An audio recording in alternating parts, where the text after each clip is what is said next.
Hello.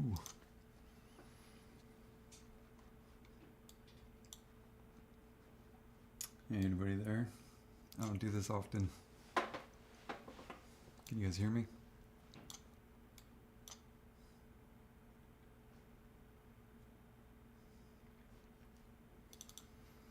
If you guys could share this, that'd be great. Twitter permanently suspended me, so I don't have that. I put this on Reddit and StockTwits, but if you guys want to share this, there's a lot of information going around right now, and I just wanted to share what I have. Everybody's focused on FTX and the tokens, and this is awesome because I've been screaming about this for about a year and a half. I've been completely obsessed. So I have about 100 hours of DD on this, and I just wanted to share what I've found. There's a lot of propaganda going around right now. A lot of people are repeating a lot of hedgy propaganda. I don't really appreciate that. And I feel like I'm just shouting against the wind, so I just want to share this. I want everybody to share it. So let's see. I don't do this often, but let's check it out. Here's my ape. I don't even know where to start.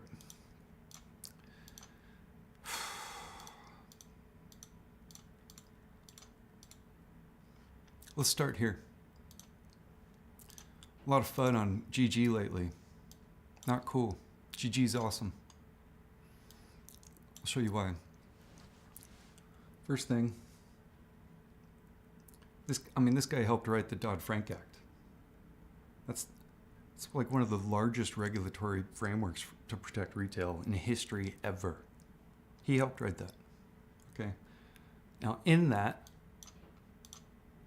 they had foreign swaps reporting because in 2008, turns out they were hiding a bunch of gunk in foreign swaps and it crashed our markets.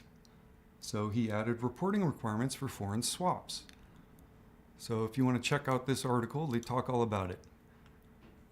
Basically, all the banks fought him for years, tooth and nail, in courts, over and over, trying to fight this damn thing. And he stood up for retail. He stood up and fought. Apparently, even members of the SEC were paid off and tried to turn Gary, and he stood strong. So this is when he was at the head of the CFTC. Okay, so there's a little backstory here. Why does this matter? Well, this matters because on July 22nd of 21, Tarbert rolled it back. If you listen to this meeting, it's pretty darn heated. We'll consider and vote on a final rule establishing capital and financial reporting requirements for swap dealers and major swap participants. Second, we'll hear a staff presentation on two proposed rules concerning margin requirements for uncleared swaps. While the Commission is not ready to vote on those two margin rules, given that this week's focus on the capital rule today and our cross-border rule tomorrow. Yada, yada. Goes on. He gets super defensive. He's like, this isn't a rollback. This isn't a rollback. I'm not deregulatory. So what does he do? He rolls it back. He rolls back the Dodd-Frank Act. He rolls back foreign swaps reporting. Okay. So he did that. Tarbert, appointed by Trump. I'm going to be political. This is going to get political. We're in Politicalville now. So this guy was appointed by Trump. Republicans are deregulatory.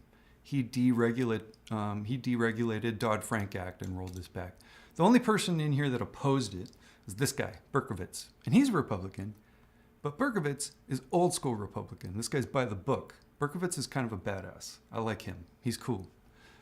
He's just blunt. He's honest. He says it as it is, and he's by the book, right? So Berkovitz in here, I don't know where it's at. It's like 2 hours in. Yes, I listened to this whole damn thing. What, 167 views? These guys changed the entire markets, and there's only 167 views. Anyway, like later in here, Berkovitz talks about this. It's just like, you know what? He helped Gensler in 2010 draft the Dodd-Frank Act, okay? He helped draft the Dodd-Frank Act with Gary Gensler. Okay? He wrote this clause in with him. So he defends this clause in this meeting. And he goes, look, guys, this happened in 2008. Like all of these firms, like Citadel and blah, blah, blah, they all have a UK branch. As soon as you do this, they throw all their swaps to the UK branch and then they don't have to report. Well, guess what? Like all that risk comes back to their parent company or their sister company here in the States. All that risk comes back to us. It bites us in the ass. Okay? So he was fervently against this. What happens? Tarbert leaves the CFTC and joins Citadel. Berkowitz leaves CFTC and joins the SEC to help Gary. Thank God. Okay? And that's where we're at on that. I want to bring this up too. Tarbert, this guy Tarbert, Heath Tarbert, appointed by Trump. Now, we're not there yet. Actually, I'm jumping ahead of myself. So everybody's focused on FTX right now. Okay? And these tokens. Well, you guys need to know about this. This right here, Commissioner Pierce, Hester Pierce, okay, appointed by Trump. She's a libertarian. She's an extremist deregulator. She's an extremist deregulator. They're neoliberals. The Libertarian Party is funded by the Kochs, and they're extreme deregulators. They're in the oil industry, they're Republican. They started the Tea Party, and it kind of ran on him, so he started the Libertarian movement. And no, like philosophies don't talk about oil industry. I'm going to look. Philosophies, they don't talk about oil industry. That's not a philosophy. Philosophy talks about like mind states and stuff, okay? The libertarian movement is funded by an oligarch. It's the Kochs, okay? They're extreme deregulators. He infiltrated 40 members into Trump's cabinet, okay? He infiltrated Hester Pierce into the SEC. So what are we looking at here?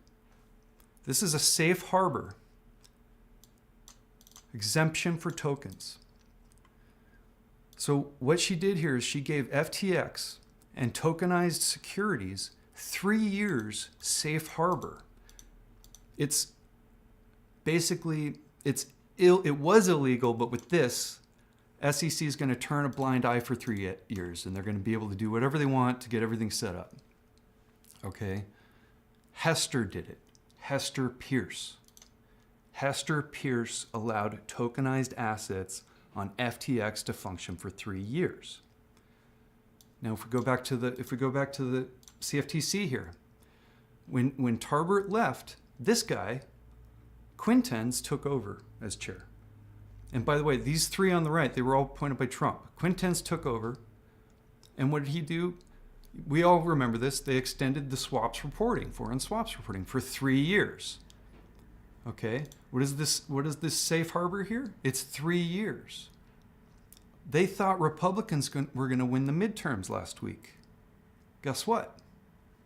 It backfired. It didn't fucking happen. Okay? They thought they could run the clock out. It didn't work. Okay, what did Quintens do? He left the CFTC. He's now at a crypto firm. Okay, this Blunts lady over here on the right, she had like over a dozen meetings with all of the top banks and Wall Street firms in like one day in April, right before they extended some of these reporting requirements. Okay. Now, about these reporting requirements, I don't know how many OG apes are watching. How many people are watching? We got 12 people. If we have any OG apes, we're going to remember. So we noticed meme stocks were all moving in tandem. They were moving together.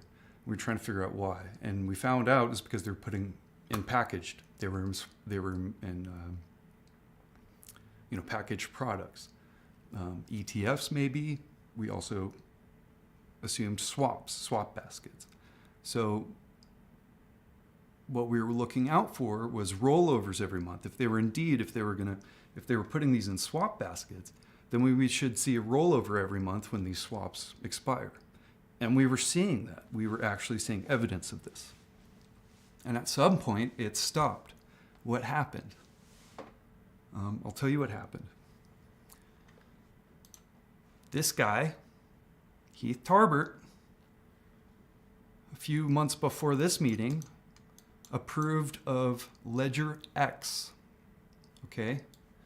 Ledger X. Here's the guy, Zach Dexter. So Ledger X is the only it's the only approved perpetual swaps in the United States. What are perpetual swaps? Perpetual swaps don't roll over. They have no rollover. Okay? They don't expire every month. So every month when we were waiting for like what we saw, it was like the price would go way up and then they would dump it right again when they rolled those swaps over. These have no rollover. They're in all perpetuity. Okay?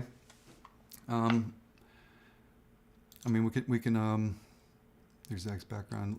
We can hear them I talk. want to stop you for a sec, Zach, not to interrupt, but I want you to explain. It's worth noting this guy here on the left, I forgot which position. He tried to join Trump's cabinet. He lasted, what, like 3 weeks?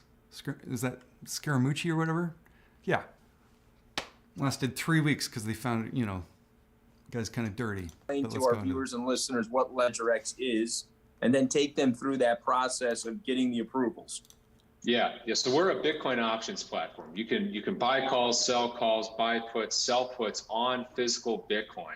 You can do some futures trading. We have a next day swap product that's kind of like spot. So any kind of Bitcoin derivative, you can trade on Ledger X. In fact, we're the only place today in the United States where retail investors can trade physically settled Bitcoin options. So if you have a bunch of Bitcoin and you want to generate yield, you can sell calls on Ledger X. You can't do that anywhere else as a U.S. retail investor. So Jack, I have to ask this question. Can you buy and sell Bitcoin on an exchange in the United States?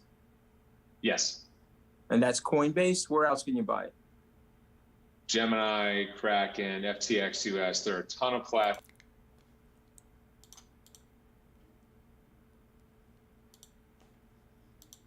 for spot trading. That's open and available to U.S. investors, no problem, easy to do. But the derivative space is much more constricted. There are very few things you can do today in Bitcoin derivatives in the U.S. as a retail investor. So is it fair to say that you're the only one that can do this, or do you have competitors? We don't have anyone else doing physically settled Bitcoin options right now in the U.S. So there you heard it. They are the only approved perpetual swaps. Who approved them? Heath Tarbert, this guy. What did he do after this? He rolled back the Dodd-Frank Act foreign swaps reporting. So he approved perpetual swaps. He approved foreign swaps, or he approved the lack of foreign swaps reporting. And then he leaves to join Citadel to become what? Their head of, what is it? Chief Compliance Officer. How about that? Okay. So there's some more bits in this interview. Let's see where. Regulatory landscape, clearing. Now this is interesting because according to when I'm jumping ahead of myself here. So what happens after this? Why is this important? FTX bought Ledger X. FTX buys Ledger X. Okay? So on January 27th, the day before they take the buy button away, tokenized assets pop up on AMC and GameStop, a whole bunch of synthetic tokens. Okay? They pop up on FTX. You guys wonder what those are? Well, I obsessed about those too. I know everything about them, as much as we can find out.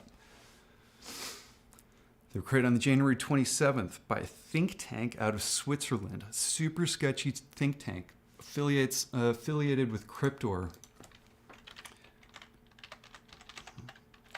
Trust. Okay, these guys are super sketchy. They basically advise on how to avoid taxes. through like foreign countries in crypto. They would have clients go to like Belarus or Germany, and they would avoid taxes through these crypto products. So I think there's ties to that with the creation of the actual product. Okay, just some weird lawyers out of Switzerland. And then so originally, you know, FTX said that it was all backed 1-to-1. There was this company out of Germany, CM Equity AG, right? And they said it was all backed 1-to-1. And we kind of caught onto this, and we were kind of paranoid. And then SEC kind of gave them attention, and they rolled it back, right? FTX goes, oh no, it's not backed 1-to-1.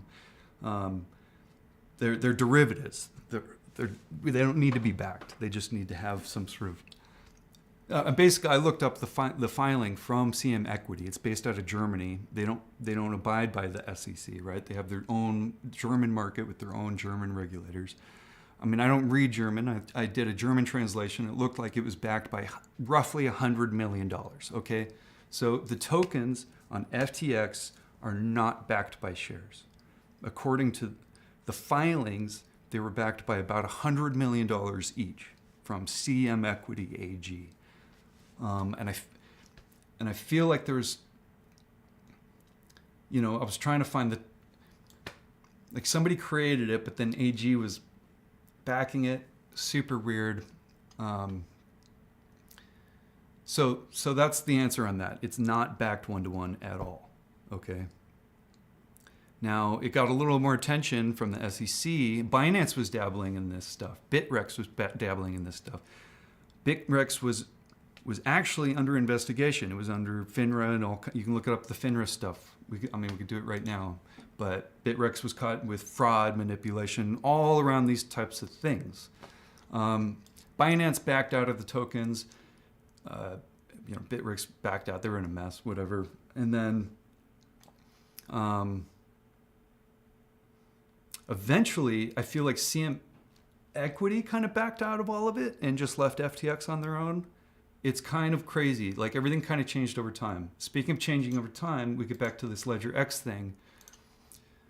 They were, when FTX bought them, let's see, FTX, if we just look up Ledger X, it'll go to the wiki page. Come on.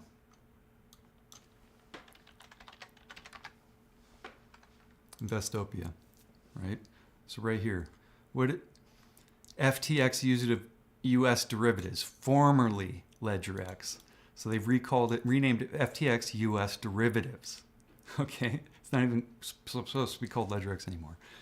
But if you look at the bankruptcy filings from this week, apparently Ledger X isn't one of them. They kept Ledger X alive. So this is a big red flag, guys. They kept Ledger X alive. Okay, Ledger X didn't bankrupt. FTX is gone. They're all gone. They salvaged Ledger X, and you're going to find out why here.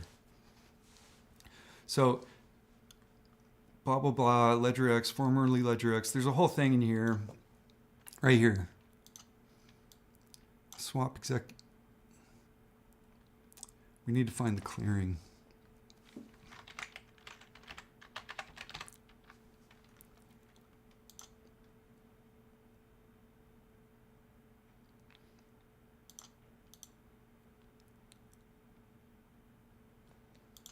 Basically, they were saying FTX was acting as the clearinghouse. Right here, he's going to talk about it. And you also have something called Before a they were clearinghouse. And this is before they were bought by FTX. you're working with the other exchanges. Tell us what the clearinghouse is, and tell us why it's important to your business. Yeah, clearing is not really a well understood subject because it's so new. After 2008, we had these long chains of swap obligations. Nobody knew who owed what to whom. They were like 15, 20 hops long. It was impossible to track down what's the total outstanding risk of the financial system. So regulators in Congress got together and they said, all right, we're going to have a single entity control all. Regulators, it was Gary Gensler and Berkowitz and whoever's at the SEC at the time. That risk. So every buyer of a derivatives instrument is going to directly face a central counterparty. Every seller is going to directly face a central counterparty. And every time you do a trade, we're going to break that trade into.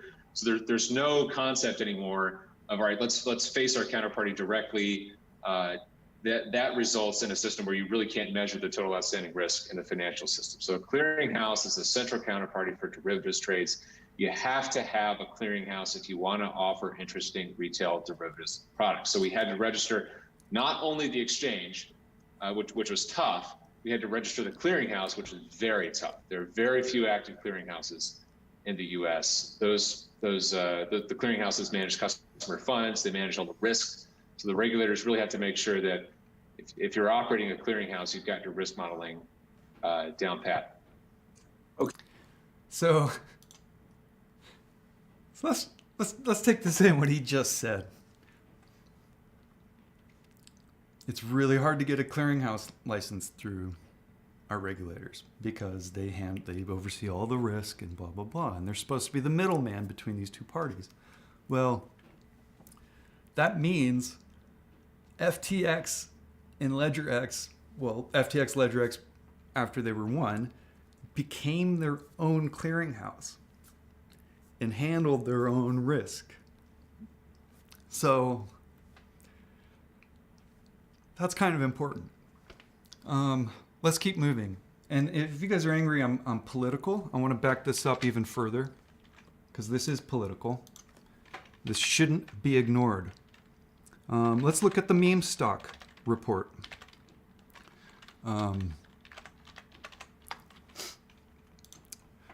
You guys remember this? You remember the meme stock report by the Democratic House Finance Committee?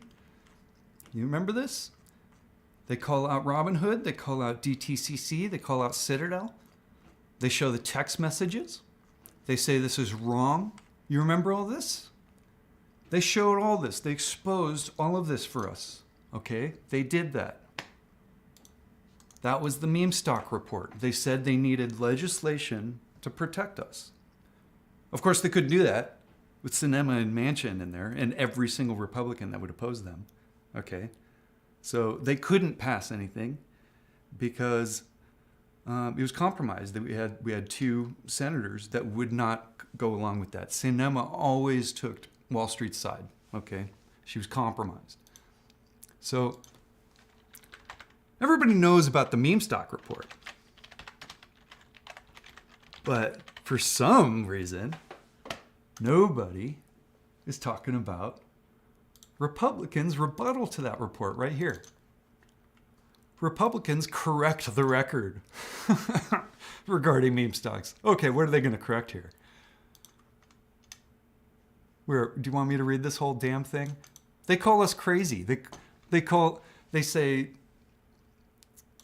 Maxine Waters crazy. They say the whole report's crazy. They say apes are crazy. Okay? They say it's full of crap. The market functioned properly, and then they go and they defend payment for order flow here. And they say go into crypto, right? So this is their stance. They are anti-ape. Okay, they are anti-retail. You can't argue it. Okay, here's the Democrats' House Finance Committee with the meme stock report calling all these bad guys out. All the bad stuff right here. Here's Republicans, look it up. Republicans correct the record. They tell us they are against us. Straight from their mouth. It's not false news. It's not the media. It's straight from the horse's mouth. They're telling us, okay? You don't have to believe me. Believe them, okay? I want to get that out of the way. Democrats fight for apes and regulations. Republicans and libertarians are deregulatory. They do not want regulations. They fight for Wall Street 100% of the time. How do we know? They're telling us in writing, in binding public record with our government. That's why our government rocks. This is public record. We get to see this. I get to show this to you, and we get to talk about it, and we get to do our job as citizens to make educated choices. This is our job. We look at this, we make choices, okay? That's how our democracy works. This is public data. Okay, I wanted to get that out of the way. This is political now. This is politics. Republicans and libertarians are deregulatory. Which brings us to Gary Gensler. If you don't think Gary Gensler is regulatory, Gary Gensler is considered the most aggressive regulator in U.S. history. SEC was created in 1939. He's considered the most aggressive regulator ever. Wall Street is shitting their pants, okay? Ken, all of them. You guys are drinking the Kool-Aid. Stop it. Gary's not bad. You know who's bad? Fucking Hester over here. We got right here in fucking writing. Safe harbor. She gave him 3 years here. We know Hester. She always votes against retail. She always votes for Wall Street. Okay. Tarbert, same thing. All of them, all the Republican appointed regulators, they're all deregulators. They're anti-regulations. Why would you? You're voting for people to put deregulators into regulator positions. You see how that's like, they're rats. They're putting rats into the regulatory bodies. They're putting deregulators into powers of regulation, and they're rolling back regulation. Okay?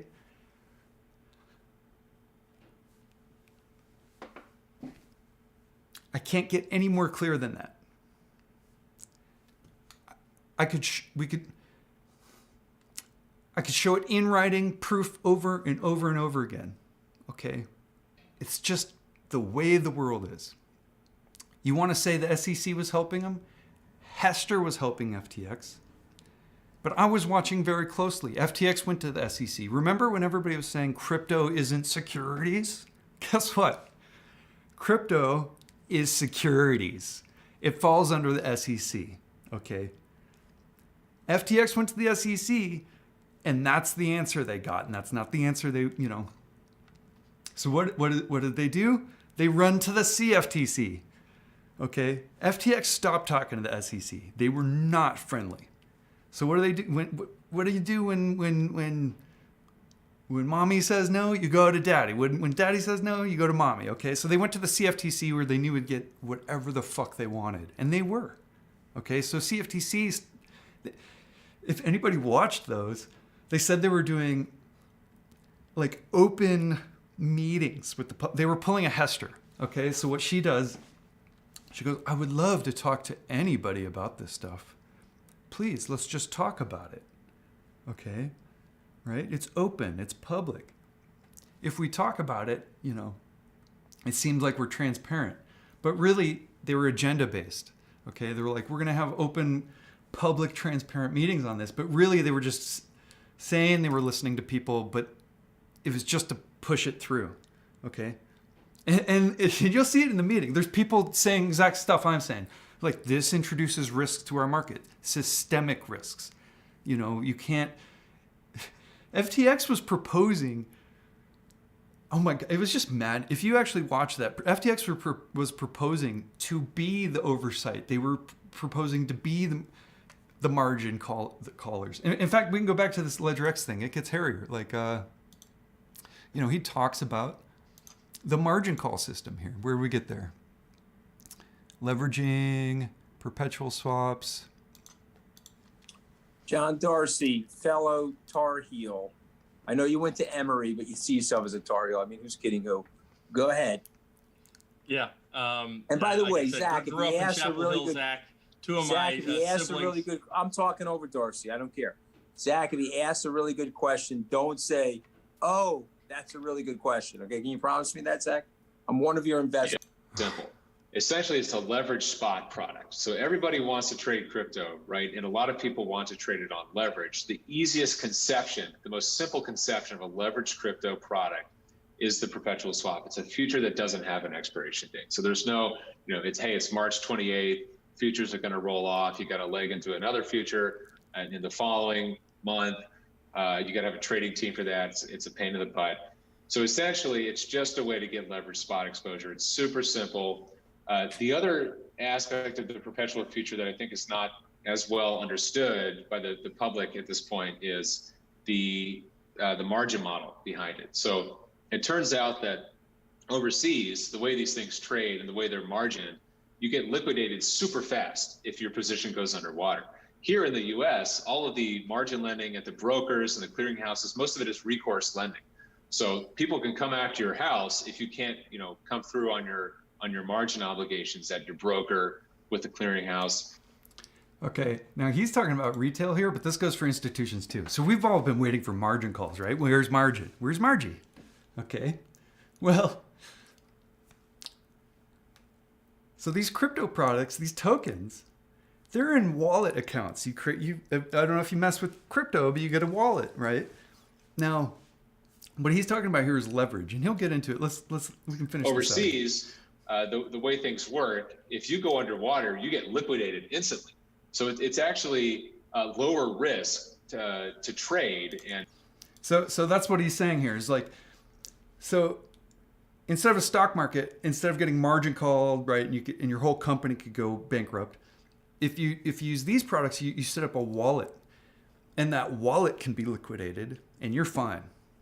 You put $100 in that wallet, the $100 is gone, but your company's fine. You don't have to file bankruptcy. It doesn't come back on you, right?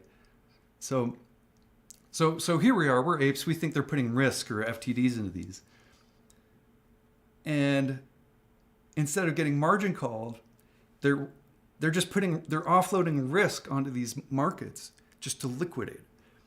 Now, and to clear. Now this gets crazy because what happens when you liquidate a wallet? It brings the price down. So what does that do? It liquidates more wallets, which brings the price down, which liquidates more wallets. And this is called a snowball effect. It's a liquidating snowball effect. Now, I found an article over here internally with Goldman Sachs called "Digital Assets: Beauty is Not in the Eye of the Beholder," and they do a whole assessment on crypto. Like, this is for institutions because 2021 institutions were jumping into crypto thanks to FTX and et cetera. So if you go all the way down to the bottom of this report, because yes, I read the whole damn thing, they talk about some of the risks involved in cryptocurrencies. Risks to the digital asset ecosystem. And they start talking about some of this leveraging situation that this guy's talking about. In fact, he'll get into it more, but some exchanges were going crazy. They were doing 1 to 100 leverage, 1 to 100, like any movement, and that wallet's fucking liquidated, which is what they kind of wanted, right? They're trying to dump all these FTDs. So SEC, again, went to FTX and goes, guys, you can't do this. You can't do 100 leverage. Gary Gensler went to FTX and goes, you got to bring that down. You can't do 100x leverage. And they brought it to 10, which is still extremely high. Okay, but the staking, all this shit. I don't know if you guys saw that Sam Bankman-Fried when the guy caught him to talk about Ponzi, when they're basically talking about staking. So all that stuff, when you stake, it's on leverage, and any movement, your wallet's liquidated. Okay, that's what these products are. Okay. So this report, again, this eye of the beholder report, at the very end, they talk more about these regulatory risks. They talk about the snowball effect. They go into the depth saying this liquidating snowball effect can take out entire products. It can take out entire exchanges. Anything connected to those, it's a systemic risk that can take down the entire system. Okay, here we are. The margin leverage. Here's all the lists of this is Goldman Sachs analyzing all the leverage from all the exchanges. Here it is, 10x, 100x. What's FTX? FTX was still at 100x here. This is before SEC told them to go down to 10. Okay, so they go over all this shit. Risk of a credit crisis. They talk about all of this. So we knew this risk was here. Okay, they knew the risk was here. FTX is bypassed the SEC because SEC wasn't working with them. They were going to the CFTC, and they wanted to introduce all this risk. And people at the meetings were warning the CFTC about this risk, and they were brushing them by, right? CFTC was compromised.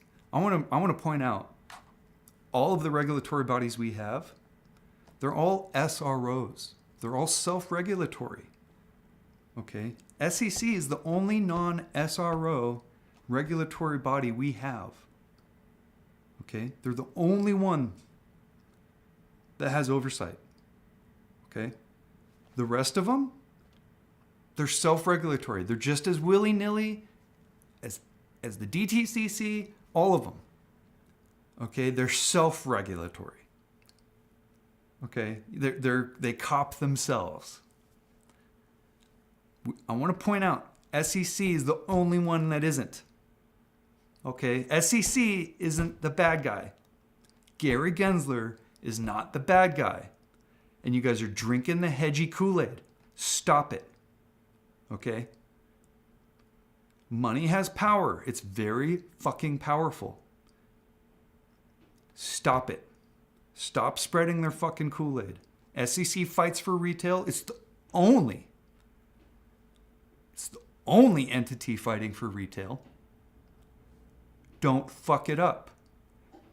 Gary fights for us. He's got a heck of a track record. It goes back, and he fights for retail. His track record proves it. His actions prove it. His words prove it. He's fought against payment for order flow, swap reporting, all of it. No regulator in U.S. history has ever gone after any of that stuff on any capacity whatsoever. Okay? He is fucking awesome. He's hardcore. No regulator has ever fought for retail like that. Ever. Hard stop. Period. Gary is a badass. Stop drinking their Kool-Aid. I have evidence. I have proof. I've shown you the DD. Okay? It's there. He's got a track record. Stop fucking with him. He needs our support.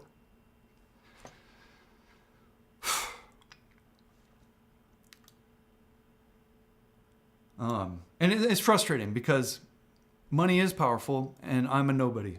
I'm trying to do this video because it's all I got. Okay? And I'm hoping you guys see this DD. I'm hoping you guys see this and you got to share this shit. You guys need to spread the truth. Okay? That's what we're here for. Apes Together Strong. This is DD. It's in writing.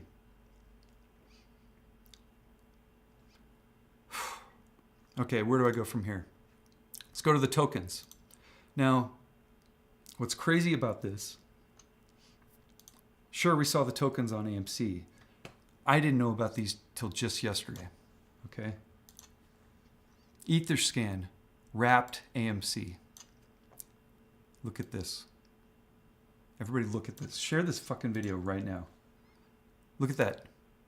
I had to look this up.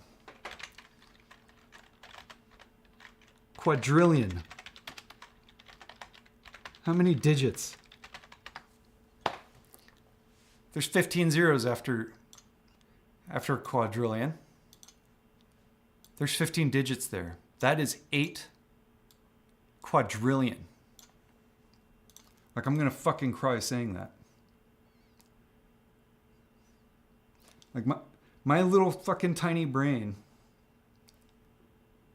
I can't fathom a quadrillion. I can't fathom a billion or a trillion or a quadrillion. There's 8 quadrillion there. We can't fathom that. Okay? What is a wrapped token? It's basically saying, this is on Ethereum.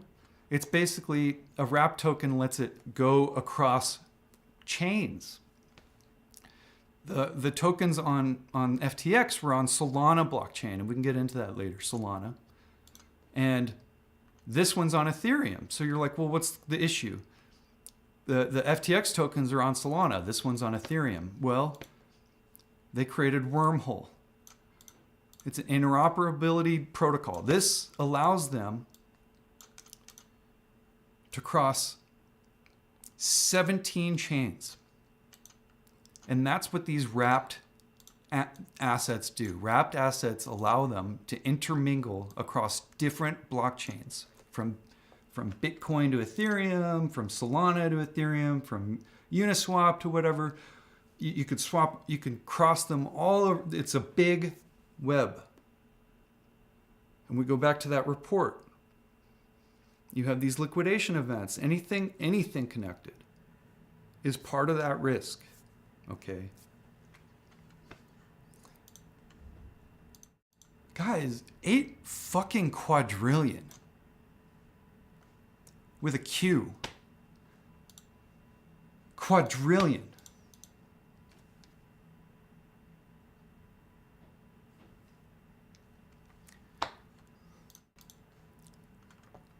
$335 holders? 8 quadrillion, 335 holders. 529 days to go, 529 days ago.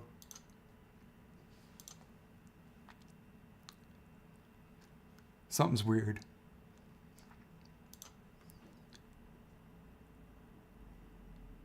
This isn't the data I saw a few hours ago. There was a transaction a day and a half ago.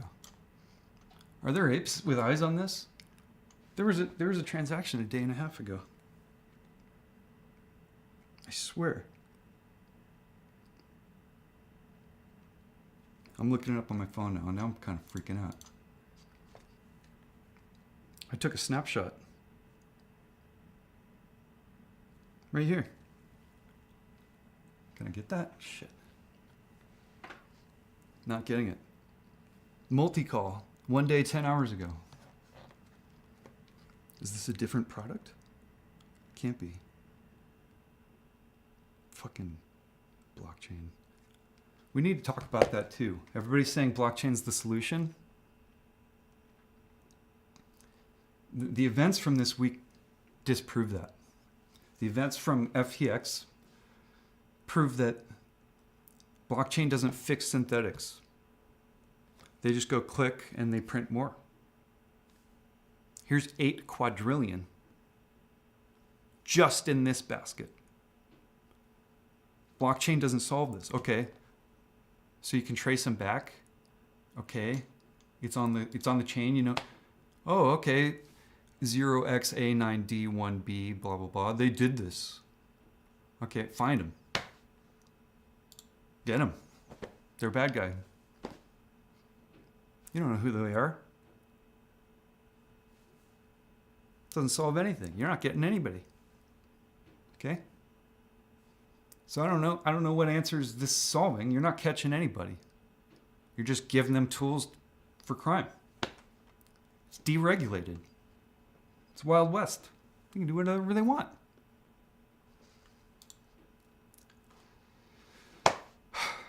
$8 quadrillion. And yes, Wormhole allows them to cross 17 chains. Solana, Ethereum, all of it. It's all connected. It's all connected. Why the fuck is this not showing the transaction from a day and a half ago?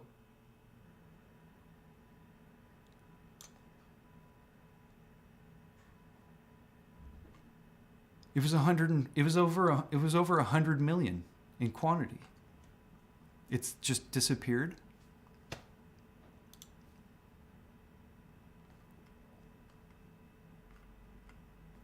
Here's our holders. Look, this one has 7.9 quadrillion all in one account. How about that? Who's that guy? Who's this guy? Look, I caught him. We don't know who the fuck that is. We don't know who that is.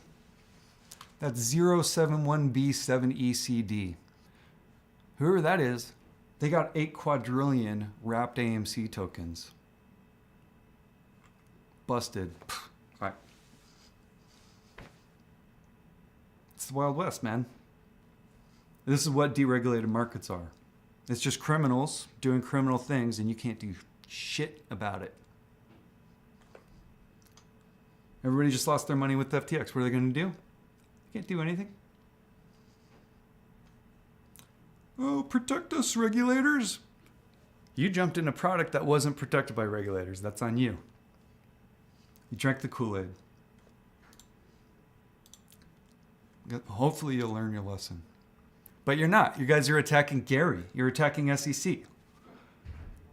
Bad guys got in trouble. They're spreading propaganda against Gary and SEC, and you're drinking the Kool-Aid. Stop it.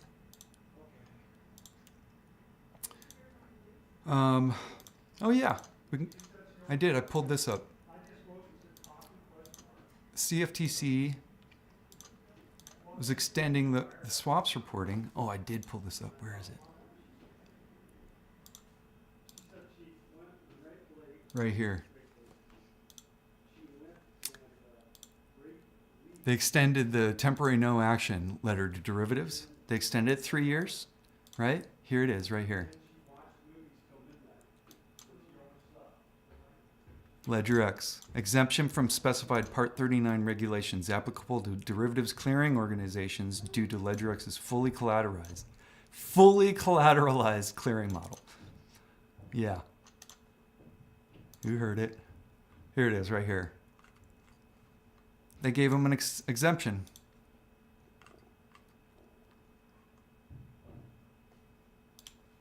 What date is that? Oh, it was extended, so I don't know. Oh yeah, that was December 22nd, 21.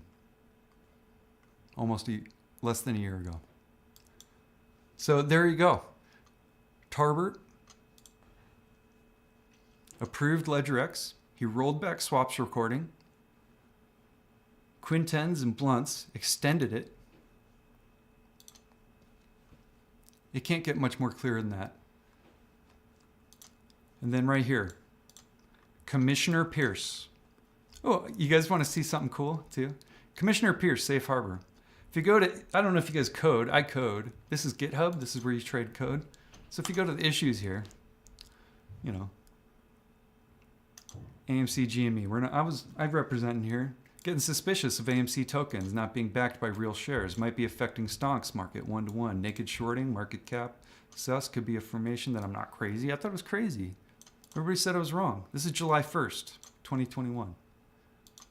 Okay? Right here. This is me. January 26th. This is me. I have concerns that these instruments, along with perpetual swaps, are being used as tools to hide and launder FTDs, specifically AMC GME FTDs. We know that firms mismark FTDs into swaps and derivatives to hide them illegally. These tokenized securities were created by a think tank out of Switzerland that provide tax avoidance advice on crypto safe havens, including Belarus and Germany. Sketch as fuck. It looks as though Binance won't even touch tokenized securities anymore, and CM Equity of Germany has ditched out as well, as these tokens aren't backed by actual securities, but instead are being called derivatives backed by cash now. Furthermore, this FTX acquisition of LedgerX allows for firms to not only launder FTDs into swaps, but they can now avoid rollovers by hiding them in all perpetuity. Furthermore, by using burner wallets, it keeps them from getting margin called as a company. These automated wallet liquidations introduce massive risks into crypto markets, exchanges, and any related markets, and could potentially wipe them all out, according to Goldman Sachs. Right?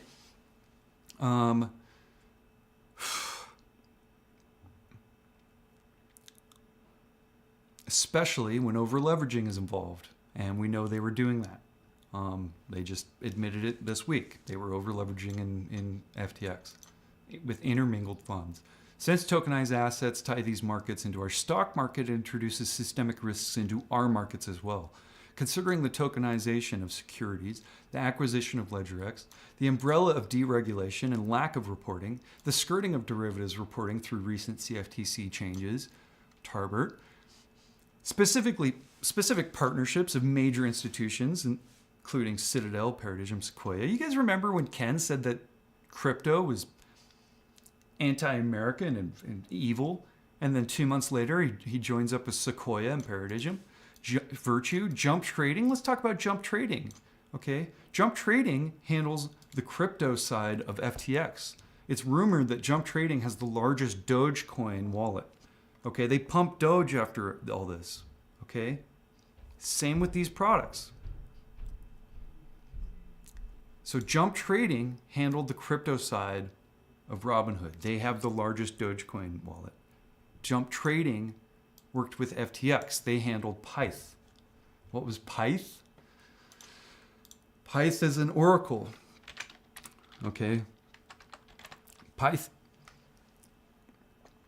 was showing on the Solana, using the Solana blockchain, they were getting a data feed from exchanges to show price feeds. Okay, Pyth is named after Pythia, as a Greek goddess, right? She was in Greek and Roman times, men were the only ones that were allowed to speak for the gods. They were the only mortal tongues allowed to speak for the gods. Pythia was the first female to break that. Pythia was the first female to speak in mortal tongue for the gods. She spoke for Apollo. Apollo killed a python, and it was under those grounds in which Pythia she was an oracle. I don't know if you like the oracle in the Matrix, right? They would come to her for advice on the future. And she was mysterious, and some thought she was deceptive, some thought she was just absolutely crazy. But that's where oracles came from. It came from Pythia. So Pyth created this. Pyth, they called it that because they are the first ones to report market data straight from the exchanges. We can look at it. AMC. Here's their price feed. Here's a month. Here's all the exchanges. They're anonymous. Here's their number. Here's their slot. And all of these exchanges, if they're active, they're sending their feed, and they can come in here and they show the feed. Now Solana's fast and it's cheap, so they're using Solana for all these exchanges to do this. So we were seeing glitches, quote unquote. We were seeing glitches in Pyth when they were in the testnet phase. So that's how we found Pyth. Kind of found Pyth through Memex. I don't know if you guys remember Memex. Memex is a partnership with like Citadel, Fidelity, for all of you not DRSing your shares. And Memex is an exchange. And somebody was asking him, Citadel, why Memex wasn't a competition to all the lit stock exchanges, and it's like, oh, because we're getting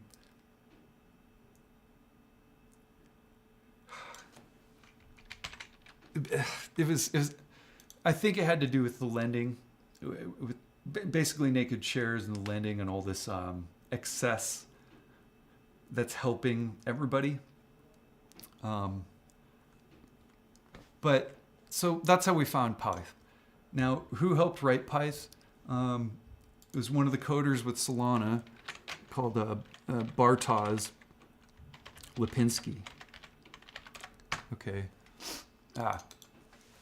Oh yeah, now we're getting into some fun stuff. Fun. Bartosz Lipinski. Basically does a change. So this guy right here, he helped code Pyth. He helped code Solana. And right here, they're going to talk about how he helped code Wormhole. Okay? And I can't find the other interview. I think they took it down.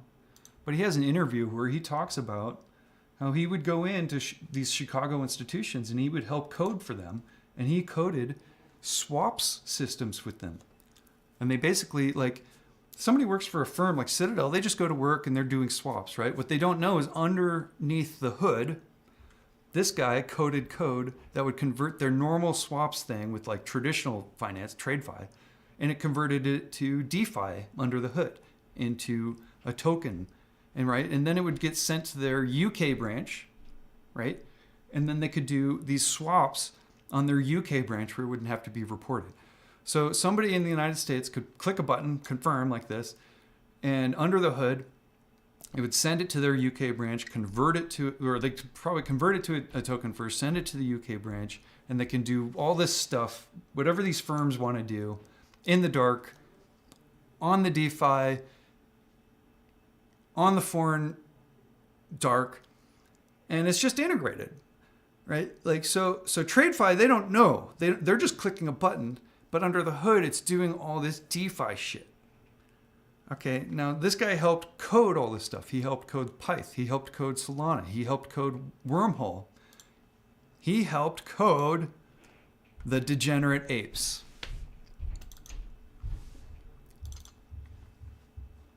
You guys seeing this? There's an ape. Degenerate Ape Academy. Solana. What are degenerate apes? It's an NFT. They're using all of our slogans. They're smooth brain, the crayon eating, you name it. All of our slogans. Okay? So who are these guys?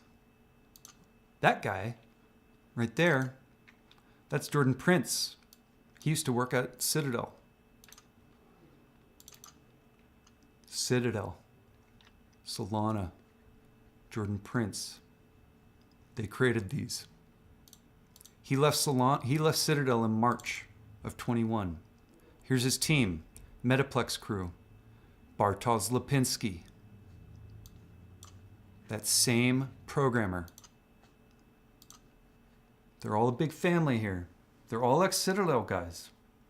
They left Citadel in March after they took the buy button away. They joined Solana. Now, I want to say, I can't say any of this stuff's bad or these guys are bad guys. I can't. In fact, if you talk to these guys about Citadel, they're gonna say, you know, they signed an NDA. These are serious NDAs. They said that contractually, all they're allowed to talk about, all they're allowed to say, is that they didn't enjoy it, and they weren't fond of it, and they stop there. You can't get anything else out of them because they signed an NDA. Now, we do know that months later, there was another firm that refused to hire anybody from Citadel because he said any ex-Citadel employees were compromised. I could pull that article up, but I'm not. You can find it. There's an article. There was a firm, he stopped hiring. He warned the rest of Wall Street, said, don't hire ex-Citadel people. Where are the ex-Citadel people? They're in Solana. Okay? They created Degenerate Ape Academy. These things skyrocketed. They went. Apparently, they were giving these to Solana coders and early entrant people in Solana. VCs. My theory is that it's a golden parachute. Okay. Whatever money they stole from us, they put into these products. These guys ran off with it. That's my theory. So, I mean, you can't. This is just too much, right? You got Solana, FTX, Citadel, LedgerX, Tarbert, Hester. With Come on. Come on. So, this you know, I wanted to put this in 5 minutes. I can't. Maybe I'll do it after this. with your open. But there's a lot here. I studied this stuff for over a year. But that's pretty much it. If you can finish this video from beginning to end, I want to say that's most of it. There's definitely more. There is more. Let me see. There is actually more. Brett. So there's two sides. I don't know if you guys know this, but there's two sides of FTX. There was FTX.us and FTX.com. FTX.us was legal in the States. FTX.com was not. FTX.com was in China. And one random day, Sam goes, we're going to Bahamas. And they did. So even FTT, which was their crypto, that wasn't legal in the States. You couldn't buy FTT, which was the FTX crypto. It wasn't legal in the States. FTX.com was not legal in the States. So Brett, this guy, he was the CEO of FTX US. Sam brought him in and they used to work with each other at Jane Street. And I want to point out that Jane Street is the #1 shorter of AMC. Brett and Sam come from Jane Street. They have ties to Jane Street. I'm sure it was one of their big institutional customers. And I bet Jane Street's going to be involved. I mean, I don't know, but I have high, we have reason to believe that Jane Street's involved. Now, here's Brett talking about acquiring LedgerX. Now, what's interesting about this is I wrote Brett. When I had Twitter, Brett and I talked. Brett's a CEO of FTX.us. This guy probably, I don't know, he's probably worth millions. I'm a nobody. Let's look at the camera here. Oh, my camera's dead. Let me get a battery. Give me a sec.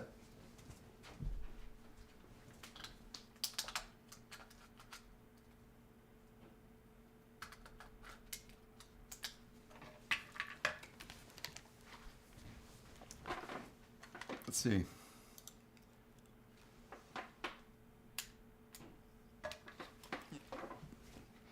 Yeah. So, if you guys are watching this, you can click on my channel. I'm just a musician. Okay, I'm just an ape. I'm a nobody. Why the fuck was this guy talking to this guy? It's because I was talking about everything I told you guys. I liked FTX because they were pro-regulation. I liked Sam. Okay? They were pro-regulate. I'm a pro-regulate. We like regulation. We want to be protected. So I wrote these guys and said, hey guys, I think, because from my research, they were saying, anybody could start these products. I could have created these tokens. Anybody could have created these tokens. Okay. So I was starting to question myself. I wanted to warn these guys. Like, look, I think institutions are going to use you. They're going to crash FTX. They're going to use this risk. They're going to dump all their risk onto you using these products, and they're going to use you guys as the fall guy. Ah, fucking battery. Let me get another battery.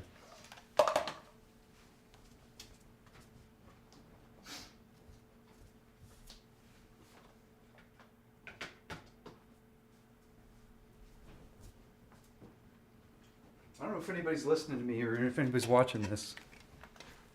This happened.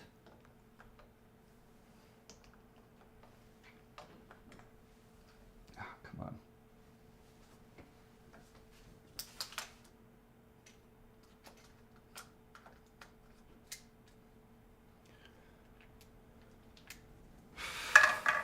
My bad.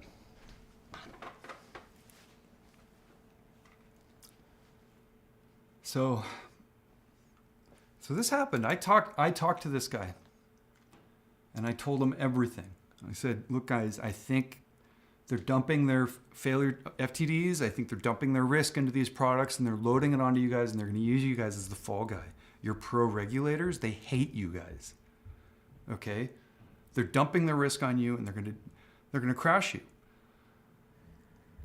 And this guy listened to me. Okay, I'm a nobody. And this fucking guy, I mean, I'm not getting paid what these people, and I should.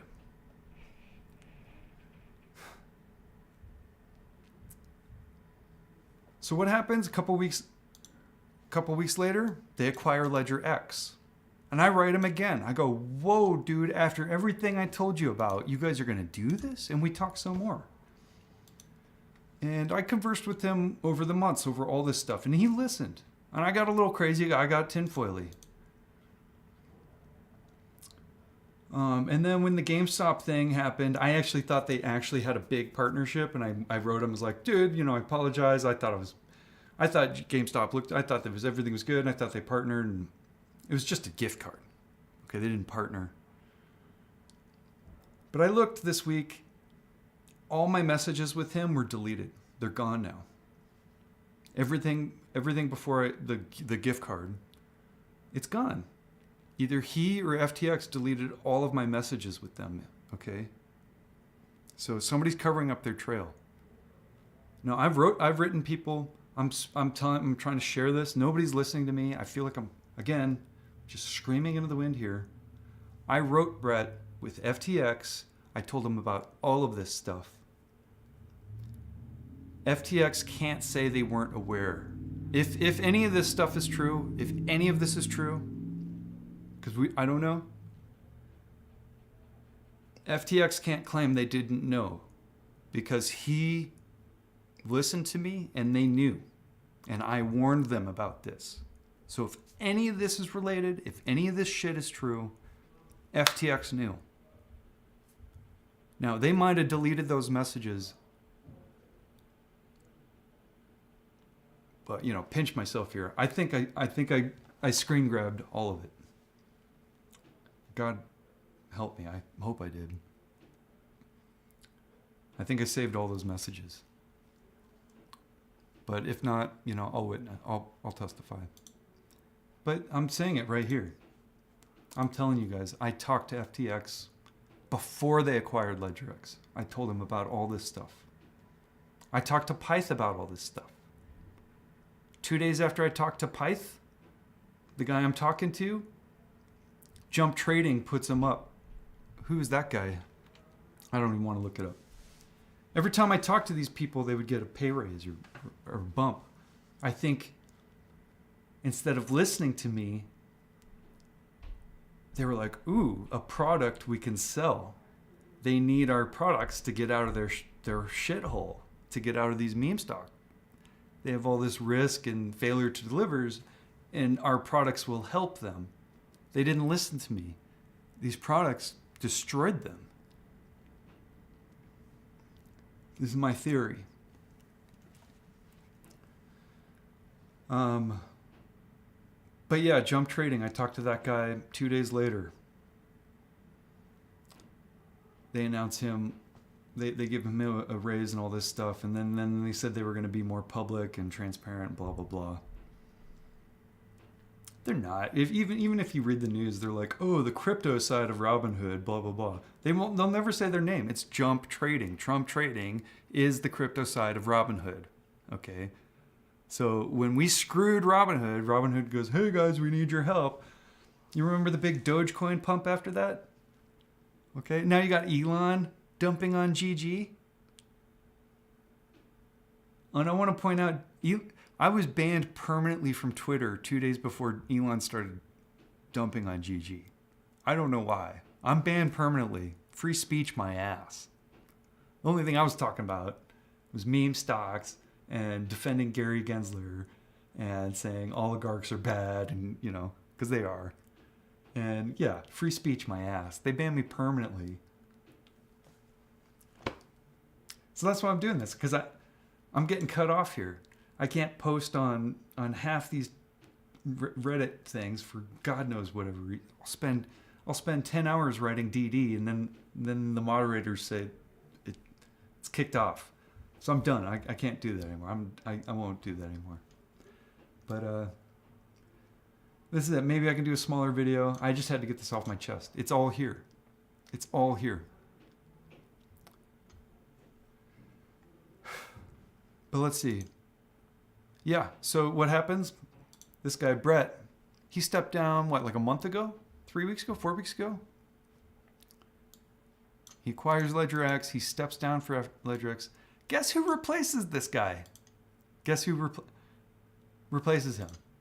This guy, Zach from LedgerX. Here. Replaces Brett. So they acquire LedgerX, and then LedgerX guy takes this guy's job. FTX bankrupts, LedgerX doesn't. So this guy's running LedgerX right now. LedgerX did not bankrupt with FTX. They salvaged it. Hedge funds need LedgerX. Perpetual swaps, no rollovers. Wallet accounts, no margin calls. No margin calls. Okay? I think that's in this report too. There's no margin calls. They talk about it in this report. It's one of the perks. Okay, we've been waiting for a margin call. Not with these products. Not with tokenized assets. Okay, Hester, these tokenized assets, 8 quadrillion of them, they protect them from being margin called. They set up a wallet. The wallet can be liquidated. They can go over leveraged to hell. This is my theory here. They're taking their failure to deliver, their risk. They're mismarking them into these swaps on these crypto products. Okay, they're over leveraged to hell, 10x, 100x. They don't care. Let it disappear. Liquidate it. Get rid of it. Disappear it. Okay? All perpetuity. No rollovers. There's no evidence. We don't see movement every month. Okay? Unlimited shares. Oh, I need to locate a share. Sure. Okay? We're seeing all of this. And so far, none of it has been proven wrong. And it wasn't until we started seeing these address books coming out that we saw definitive proof. January 27th,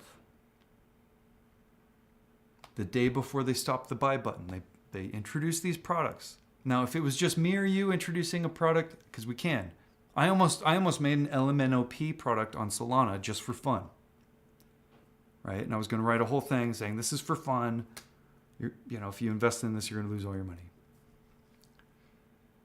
If it was just a nobody that started these tokens, you wouldn't have seen any activity on those. I could start a token on Solana right now and it would be zero and be nothing and there would be no activity.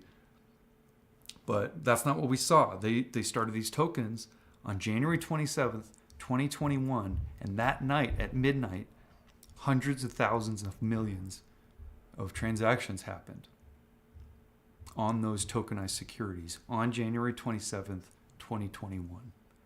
That was the evidence we needed. That was the proof I needed to know I wasn't crazy. All the stuff that we're seeing come out right now on FTX means I wasn't crazy. That's why I want to share this stuff. I have over 100 hours of DD on this stuff, and I put it on the back burner, and it's all coming down now.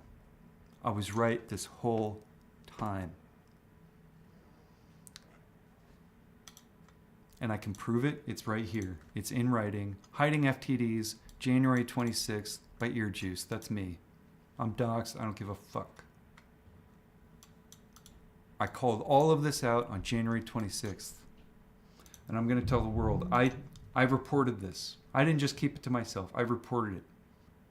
I reported it to every entity I could. I put it on every social media I could. Nobody's watching this video.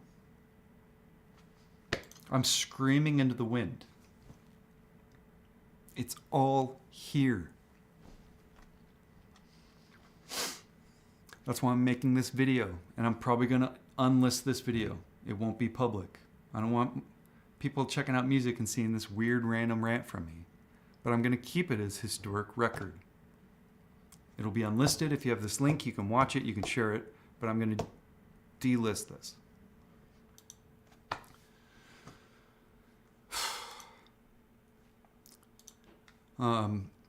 This guy created Solana. There's Lipinski, the coder. They're talking about wormhole here. Here's the wormhole contract. The user, the bridge. Go from Ethereum to Solana, Ethereum to Solana. Those 8 quadrillion, with a Q, 8 quadrillion AMC wrapped tokens can go to FTX, to Ethereum, to anywhere. 17 different chains. This validator, there's concerns in the Solana world that these validators are too centralized, and I'll tell you why. It's the institutions. These validators that validate that there's no bad behavior happening on Solana are centralized by big players. It's Wall Street. They're copying their own transactions. They're validating their own transactions, their own crime. I'll say it. I'm saying it. The validators on Solana are institutions They're using these products to wormhole wrapped tokens across exchanges and blockchains. They can print as many as they want. Blockchain does not solve synthetics. That's what last week proved. They can print as many as they want. In fact, quadrillions. Quadrillions. That makes me cry saying that. 8 quadrillion with a Q. How big is a quadrillion? I like YouTube. You guys like YouTube? What is a quadrillion? Oh man, that's way too long.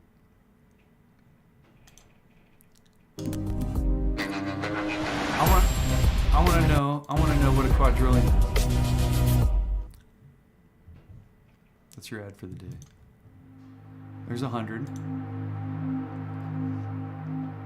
There's 10,000. Okay, that's like your average ape right there.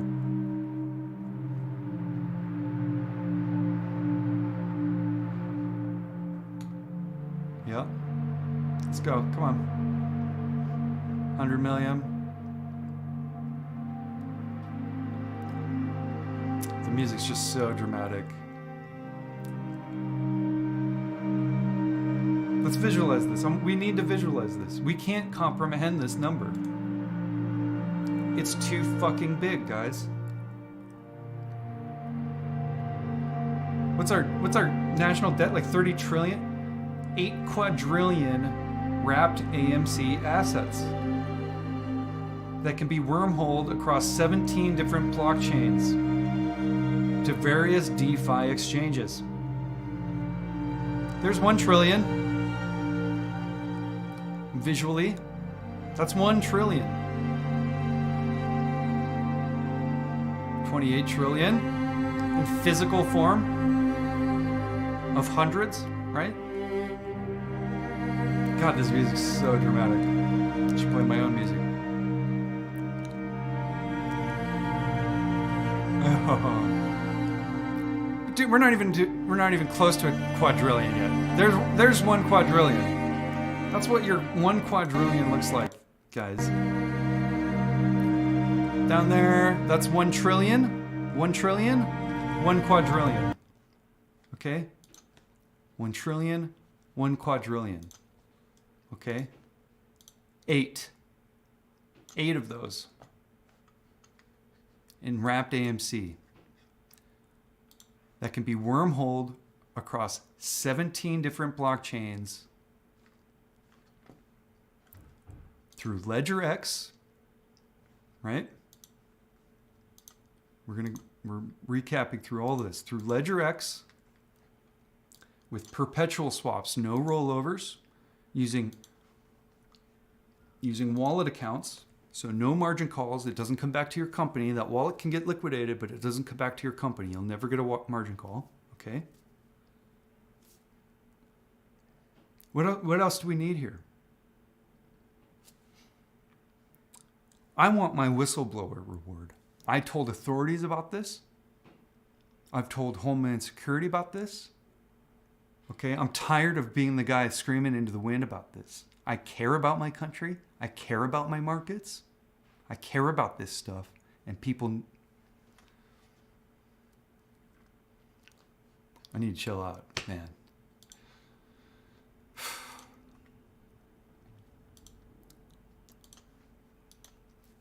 But that's it. This is the proof. There's something going on here. If there isn't, we need investigators to prove that there's nothing going on. We need investigations on this. We need people smarter than me. There's lawyers out there. I know they're all working for Wall Street. Somebody out there smarter than me needs to look at this. This needs to stop.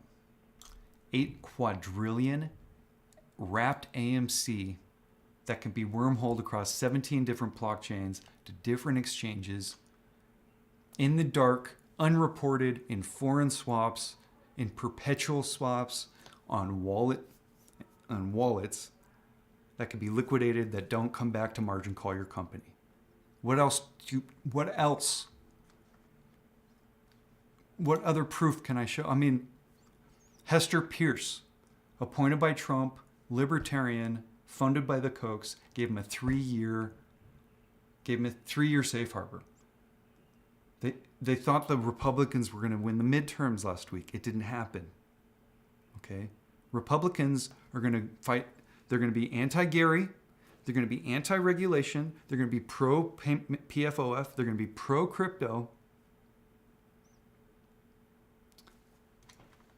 And if you want to be mad at me for being political, it's in writing. I did this earlier. Here's the Maxine Water. Here's the Democrats' House Finance Committee meme stock report calling out all the bad guys. Remember, Robinhood, DTCC, all of them. They gave us. They streamed the videos. They did multiple. Here's the Republicans' rebuttal to that in writing. Nobody's talking about this. Here it is. Here's the meme stock report. Here's Republicans. June 24th, 2022. They call the report crazy. Partisan conspiracy theorists to push an agenda that makes stock market less accessible. Okay, they defend Robinhood. They defend payment for order flow. They defend crypto. It's in writing from their own mouth. Republicans are against apes. They're against retail. They're openly deregulatory. You can't argue it. They tell us this. They campaign on it. It is what they are. Okay? In writing, Republicans correct, quote unquote, the record regarding meme stock event. They call it partisan conspiracy theories. They call us crazy. Okay? Republican CFTC membership. These Republican Trump appointees rolled back swaps reporting, started LedgerX. This guy joined Citadel. This guy joined crypto. She's still in there. Okay? Hester Pierce, appointed by Trump, gave them she approved these tokens. All these tokens, that 8 quadrillion, it's because of her they can do this. Now I want to bring this one here. There's one in here that's closed. Grace period. Who is this? These regulations will create a favorable environment for new tokens, blah, blah, blah. If a grace period is not provided for developers to implement changes, it will start a panic with many exchanges, development teams, and token holders, which will destroy large amounts of wealth. Legacy software systems often require more time than change. 3-year period to make a change would be necessary for this to become law. Taylor something. I looked this guy up. He created this account just to post this one thing. Whoever this person is, they started an account just to post this. Saw that was actually already 3 years and then they closed it. So M. Taylor, the only M. Taylor I found, there's an M. Taylor that was a programmer that worked for Citadel. And I can't prove that's him. And you can't, don't go after these people. We don't know if they're bad people. But there was an M. Taylor programmer that would have been this role that did work at Citadel, and this could have been him. So I'm going to assume this was Citadel. This is my DD. This is a long-ass video. It's all in here. I could repeat it over and over. It's all there. Gary Gensler, when he was at CFTC, helped write the Dodd-Frank Act, one of the most comprehensive regulations to protect retail. He helped write. He added the swaps reporting. He's on retail side. He is one of the most hardcore regulators in history. This guy's awesome. Gary Gensler's a fucking badass. He's after payment for order flow. He's after swaps reporting. He's told us he's on our side. He told us he needs legislation. The meme stock report, they told us they need to legislate. Okay? We know this because they told us this. We know that Republicans are against us because they tell us this. Okay, who's saying Gary is bad? Republicans. Who's pumping crypto? Republicans. Who's deregulatory? Republicans. Of course they hate Gary. He's the most hardcore regulator in U.S. history. Don't drink their Kool-Aid. Stop it. Stop it. If you want to be mad at somebody at the SEC, be mad at Commissioner Pierce, Hester Pierce, the extremist deregulatory. She's neoliberal. She's a libertarian, funded by the Kochs. Their whole campaign is being deregulatory. They want to protect Wall Street. That's what she is. Libertarians, the Koch party, they're deregulatory extremists. Regulatory, deregulatory. Democrats, regulatory. Republicans, deregulatory. Democrats, regulatory. Libertarians, extremist deregulatory. You don't have to take my word for it. They tell you this, okay? You don't have to gaslamp anybody over this stuff, except for yourself, I guess. They tell us this. They campaign on it. They put it in writing, in public record.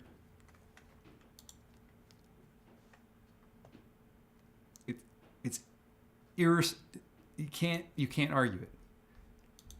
Gary fights for retail. He historically fights for retail. He wrote the Dodd-Frank Act.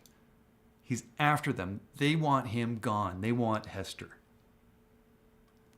Don't drink the Kool-Aid. But I hope this helps some people. If you had questions about FTX or some of the tokens, this is what I found. I don't know how much of it's completely accurate, but this is what I got. I obsessed with Solana and FTX and tokens for over a year. I watched everything I could. This is over 100 hours of DD in here. Okay, you can do it yourself. Hopefully I'll spare you the stress. But yes, there's ties to Citadel, there's ties to institutions. FTX was known for working with institutions. Solana was known for working with institutions. Solana, there's major concerns for being centralized. And I want to say, I fell in love with Solana. I'm not a crypto guy. If I was, it's Solana. And it should be. They dumped hundreds of millions of dollars into it. It's fast. It's cheap. It's scalable. Okay? This was their answer against apes. For crypto, it's awesome. And I want to be transparent. I put a hedge into it. I go, okay, either they're going to destroy AMC and GameStop and Solana is going to take off. And it did. January 27th, 2021, Solana was worth $3.60. It went up to 280 by the peak. Everything we were saying, they were saying. Transfer wealth. They called themselves apes. They were crayon-eating apes. They were degenerate apes. They had their NFTs. They were using all of our slogans, all of our sayings. Okay? And Solana went from 360 to 260. Not AMC GameStop, but Solana did because of these products. They stole all of our branding, all of our... How come we didn't see them in our algorithms? I had Twitter. We didn't see any of this. You guys probably are hearing about this degenerate ape thing for the first time. How? How? If you were hearing about Degenerate Ape Academy for the first time, how? Because they were using all of our sayings. Like, were they working the algorithm with these products? Were they hiding the products under our nose by using all of our saying? Like, I don't understand this. Look at all these apes. And I thought this was abusive, but I'm using it now. I'm using this for my ID, it's an NFT. It might be theirs, but I can use it for my profile pic. You can download this on your computer. If AMC, GME apes want to troll Solana and FTX, download these profile pics, and we're going to use these now. We're the apes, not these guys. How much is this worth? 99 Solana? What's Solana at?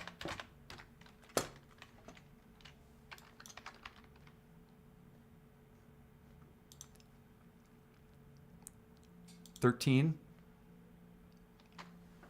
So that's like $1,300 for that picture. Okay. It's a Ponzi. These are golden parachutes. They took our money, they put it into these products. They gave this to the VCs, they gave this to their clients. They gave these to their clients.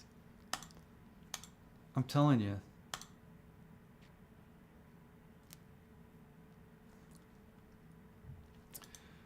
But I did all this research, whatever. So just yesterday, we found out about this. I didn't know about this till yesterday. 8 quadrillion. All this research blew my mind. But seeing this yesterday, I had no idea. 8 quadrillion. Quadrillion. What the 335 holders, 8 quadrillion. And we looked here. All of it's under one account. But why did that thing disappear? A day and a half ago, somebody transferred 100 million of these, and it's not showing up on the blockchain. This infamous blockchain that's supposed to solve everything. I have a screenshot of it. It's gone now. It's gone. Oh wait, is it backwards?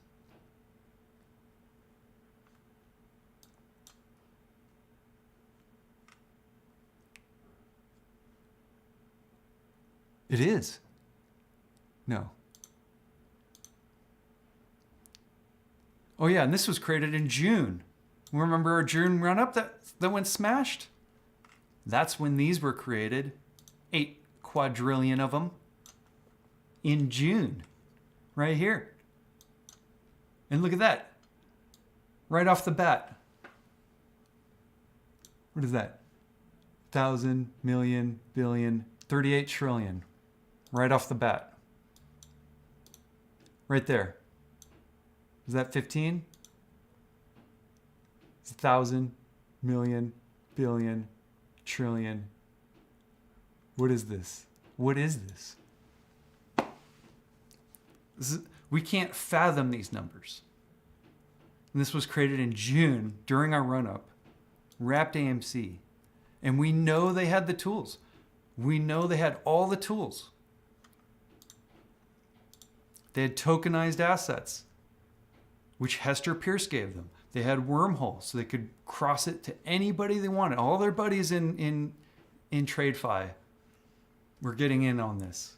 This is why TradeFi jumped into crypto in 2021. Right here, all of this. This is why banks jumped in. This is why Wall Street jumped in. Crypto gave them the exit. They gave them the help. They gave them the tools they needed to get out of this mess. And what did they do? They took Sam Bankman-Fried, right, the Democrat supporter, and I don't know, Sam did stuff. And if you look at his interviews now, he's like, yeah, they all were. Sam's gonna whistleblow them all out. He's gonna say, yeah, look, TradeFi does it, DeFi does it. I'm not the only one. They're going down, man. They tried to throw Sam under the bus with all this. They dumped all their risk on him. The Binance guy threw him under. It's gonna bite all of them. Crypto's dead, man. Sam's ratting them all, man. I'm telling you. I haven't been this jacked in months. That's why I'm doing this video. I have to get this out. I am jacked. Smell that? But this video is long enough. I'm just blabbing. I'm just going over it over and over again. If there's anything I missed, I know there's stuff I missed. But what's fun too is you can, yeah. But I'll never get over this. 8 quadrillion. They created this in June. And they can wormhole it across any blockchain they want. And we know they can manipulate blockchains. They can print synthetics. And I'm telling you, I have a screenshot. You can't see it in the camera. There was a transaction a day and a half ago of 100 million. I'm telling you. And there's people on StockTwits. They saw it too. We saw it. But you'll see me on StockTwits. You'll see me on Reddit. I'll be around. I'll keep this video up. If you keep the links, I'm going to unlist it maybe, but you can share this. I do have some older videos to back this. I have private messages with Brett at FTX, and all those messages are deleted now. They're gone. So if there's any regulators that want to, if SEC wants to talk to me, I think I got screen grabs. I'd love to share this with regulators and authorities. Whatever I can do to help. FTX knew about this because I told them about this. So if there's any regulators or if there's any authority messing with FTX right now, and FTX is saying they didn't know, they fucking knew. I told Brett, I told FTX, I told them everything said in this video, minus this 8 quadrillion. I didn't know about this. That's insanity. 8 quadrillion? I want my money. These people need to be in prison. I want my money. 8 quadrillion?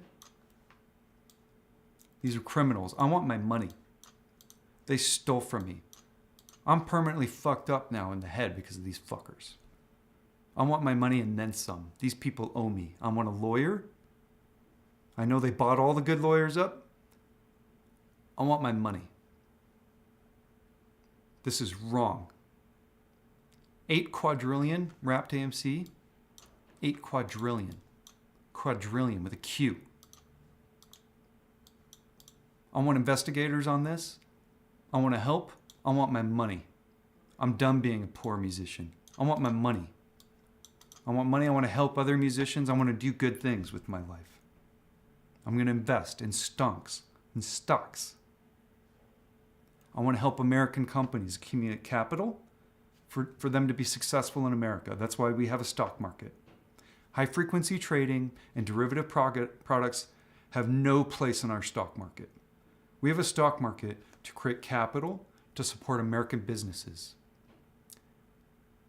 These fucking loafers do not contribute to society. They're stealing from us. They belong in prison. These products have no place in our markets. We have regulators to protect us. And to all you fucking libertarians out there, free markets, regulations are free markets, okay? Our markets are hundreds of years of negotiations. Nobody likes getting fucked. So you modify contracts so you don't get fucked, okay? That's what regulators are. Retail got fucked. We don't like getting fucked. And there's more of us than you. You don't want us to get angry at you, okay? So we voted with our democracy, our republic. We voted for our leadership to create a regulatory body called the SEC to negotiate for us at the table. We don't have anybody sitting at the table for us. FTX was negotiating with institutions over these products. There wasn't somebody representing retail at that table. Okay? Nobody was sitting at that table to protect us from these products, from these SROs. SROs include FINRA and CFTC. Okay? They're all fucking complicit in my book. SEC is the only one that's not an SRO. SEC is the only one protecting retail. And if they're not doing a good enough job, it's because you're voting for the wrong people. You're voting for deregulators. You're voting for people putting deregulators into regulator positions. Republicans are putting Hester Pierces in. Libertarians are infiltrating Hester Pierces in. Okay? Vote better. This is DD. Be a citizen. Take this information and vote better. You're mad at the SEC because you voted like an asshole. You voted for Hester Pierce. You voted for Trump, and Trump put Hester Pierce in. And now you're angry at the SEC, and you're going to attack Gary Gensler because you're drinking Republican propaganda. It's called pseudo-populism. Stop it. Okay? Stop it. Democrats fight for retail. We have it in writing. Republicans are against retail. We have it in writing. Stop it.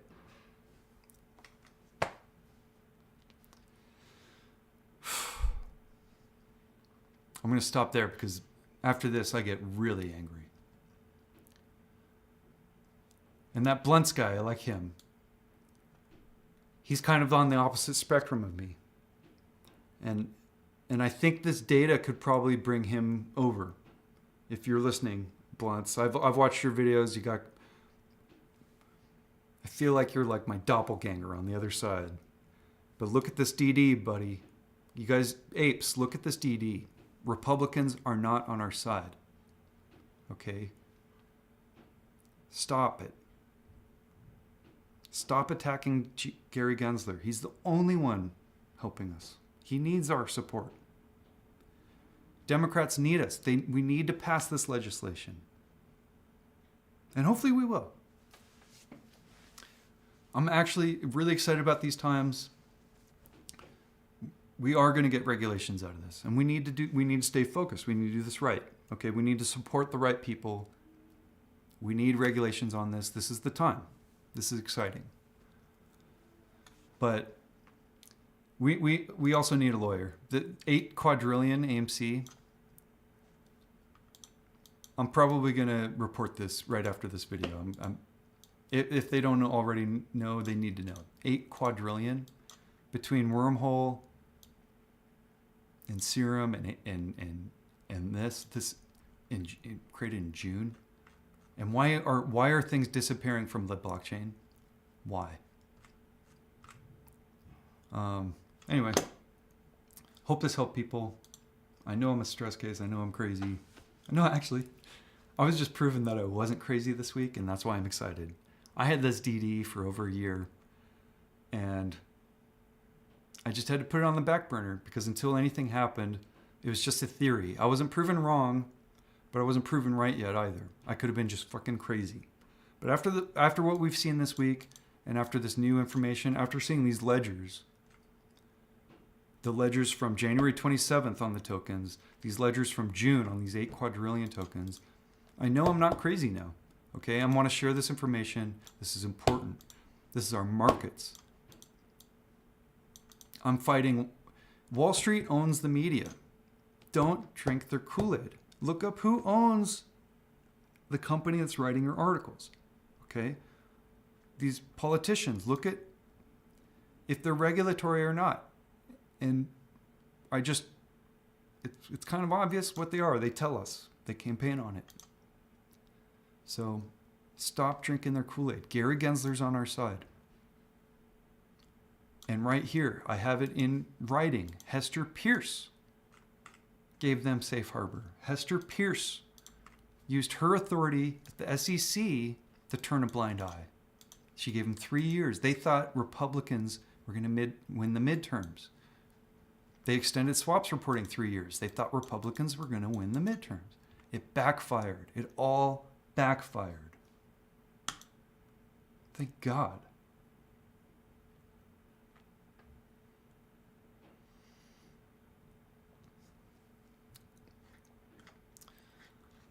But we're going to end there.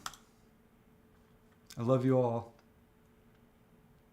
Diamond hands forever. I've been in since the beginning. I never fucking sold. I saw wealth I've never seen before. And I never fucking sold. Don't make me regret it.